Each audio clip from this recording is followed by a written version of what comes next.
In our world of one-click orders and instant downloads, have you ever just stopped and thought about the quiet art of waiting? Today, we're going to explore this idea of patience and perseverance and why they might just be the secret ingredient to a more meaningful life. So let's get into it. So all of this comes from a really wonderful piece by Dr. Nayar over at Tiga.com. It's a blog that's been all about lifelong learning for, more than 20 years now. And his perspective, as someone who's curated knowledge for so long, he brings this whole topic to life with a story that I think is really going to stick with you. And that really brings us to the big question, doesn't it? In this world we've built for speed, what happens to the parts of us that actually need to be slow? What's the hidden cost of all this immediacy? We're going to unpack that, and it all starts with a simple personal memory from the author's childhood. All right, so picture this. The author's just a school kid. His family has just moved into a new house, and what seemed like just another day was about to plant a seed, an idea that would grow into this incredible understanding of what patience really is. An elderly visitor stops by and says these words. And you know how sometimes someone says something so simple but it just hits you right in the chest? Well, that's what happened to the author's mother. It was just an observation, but it pointed to a loss, and it sparked an idea for a quiet act of kindness. So what did his mother do?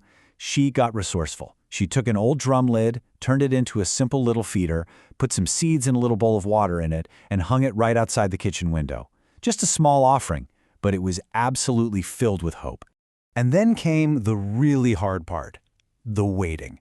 She did her part. She kept the feeder ready, but the world, it didn't respond right away. The space just stayed empty, a silent test of her commitment. You can just imagine, right? People started to laugh, some even teased her a bit for this effort that seemed to be going nowhere. But every single day, she just kept at it. She kept refilling that tray, which was really an act of faith against all that silence and all that doubt.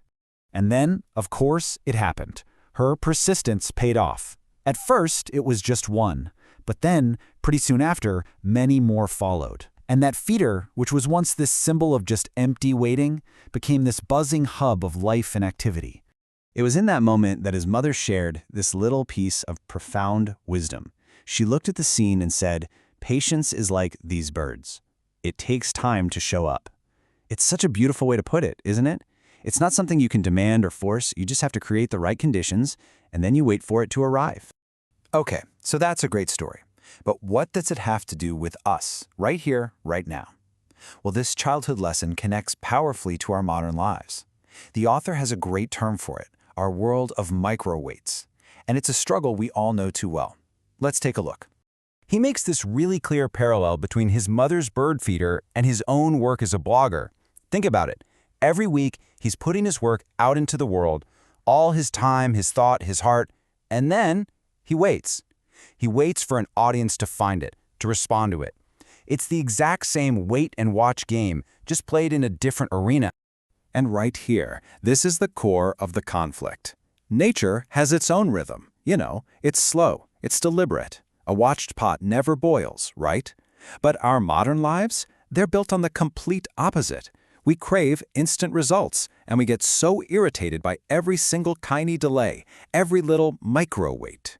And let's be clear, this impatience has a real cost. It's not just a minor annoyance. It actually shrinks our perspective.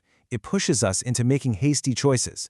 We end up skipping essential steps because we're in such a hurry, and we overlook really important details. We're left feeling scattered and reactive instead of focused and intentional. So, if that's the problem, what on earth do we do about it? Well, this next part is all about the solution. It's about how we can actively practice patience and learn what the author calls the art of sticking around.